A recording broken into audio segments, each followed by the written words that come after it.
Hey Kips, this is Mr. Dudley here, and I am so excited because today we are reading a new book. It's called The Starry Messenger. I'm super excited. I hope you are too. But first, before we actually get to read the book, I want to go down here to your journal prompts, and I want to kind of explain what this phrase is asking you to do. What is the journal prompt asking you to do, okay?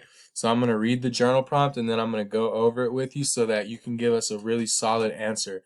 So it says, today's reading includes this line.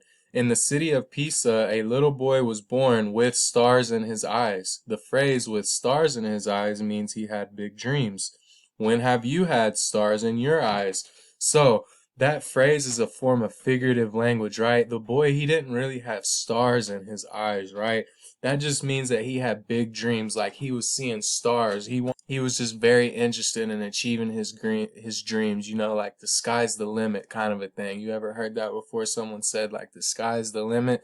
That just means like, you know, just go achieve your highest goals. Go for it. That's what that means. So if I have stars in my eyes, that means I have very big dreams. So for example, I knew as a kid that I really wanted to go to college. So every time I saw someone that was in college or anything like that, I almost had stars in my eyes. Like, wow, I had a dream, right? I wanted to and go to college and get that experience. So those were the stars in my eyes. I have big dreams of going to college and graduating and doing all these things. So when you're answering this journal prompt, I want you to think, when have you had stars in your eyes, which means when have you had very big dreams? Please give us a great answer.